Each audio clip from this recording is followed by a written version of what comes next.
Rapporti fuq ġurnali juru kif David Gonzi iben l-ex Prim Ministru Lorenz Gonzi involut direttament f'kumpaniji tal-gaming li qed ikunu investigati mill-Pulizija Taljani dwar każ ta' ħasil ta' flus brabta mal-grupp mafjuż ibbażat fil-Kalabria. Il-Malta Today tirrapporta li David Gonzi għandu terz tas-sem tal-kumpanija GVM Holdings li tipprovdi servizzi fiduċjarji lill-kumpaniji tal-gaming, sem fil-Uni Group u li jmexxi l-kumpanija Start Games li għandha rabtiet ma' Mario Gennaro, persuna li minn fost Italjan investigati huwa meqjus bħala l-moħħ wara x-xibka ta' kriminalità internazzjonali. Fil-fatt fl-2011 kien hemm suspetti dwar l-involviment tiegħu fil-grupp mafjuż.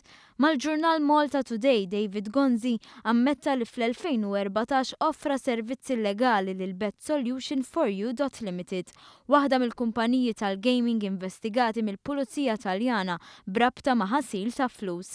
Qal li s-servizzi li provda lill-kumpanija kien fuq arranġament li sar, mingħajr ma speċifika qal li kien imħallas brata normali fis-sija. David Gonzi sostna li hu qatt ma ltaqa' jew kellem direttament jew indirettament lil Gennaro.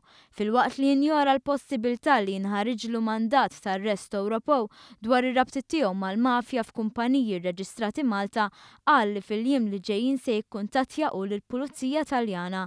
Intant mitlub jikkummenta minn One News l-ex Prim Ministru Lorenz Gonzi għażel li jaħrab. Nħod dokument malajr? Nippreferi li le.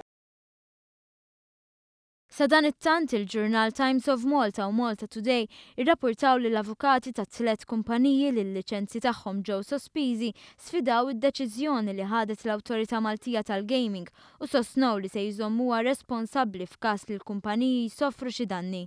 Dwar dan il-Malta Today tindika li fost l-avukati hemm il-Viċi Kap tal-Partit Nazzjonalista Mario De Marco li flimkien moħħtu Gianella De Marco qed jiddefendu lill-kumpanija Fenplay, waħda mill-kumpaniji li l-liċenzja tagħha ġiet sospiża.